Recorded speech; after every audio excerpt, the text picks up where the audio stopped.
안녕하십니까? 송세훈사의 구실이야기 45번째 이야기입니다. 금융세제 개편안 설명의 첫 번째 순서로 금융투자소득이 분류과세된다는 의미에 대한 짧은 이야기입니다.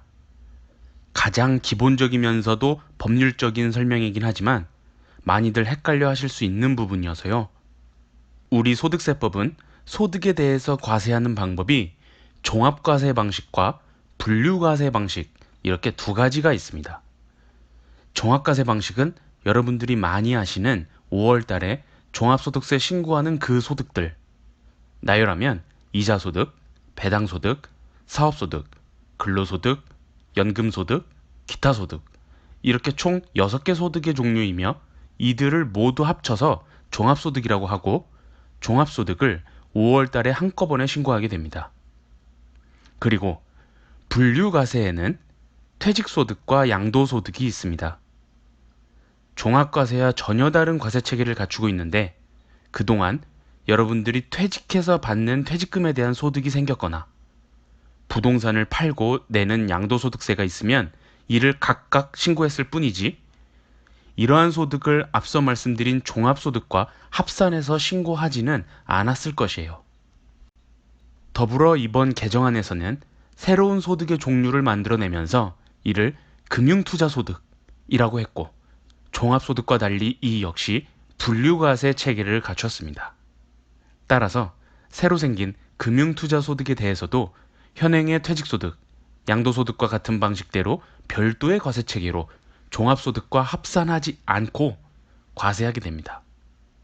그렇다고 분류과세의 종류끼리 묶인 퇴직소득, 양도소득, 금융투자소득 이 세 가지 종류의 소득을 서로 합산한다는 뜻도 아닙니다.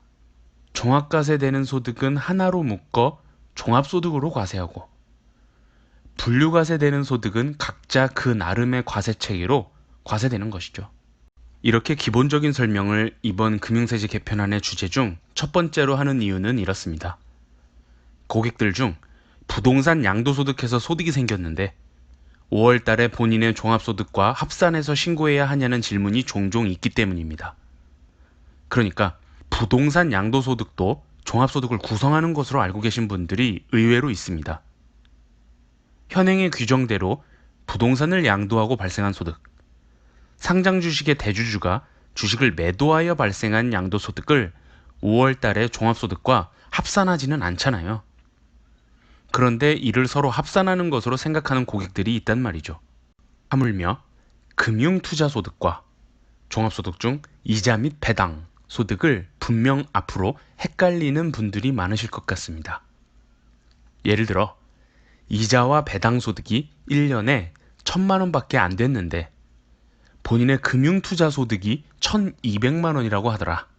그럼 난 금융소득이 2,200만 원이 되는 걸 텐데 5월 달에 종합소득세 신고해야 하냐고 묻는 분들이 계실 것 같습니다.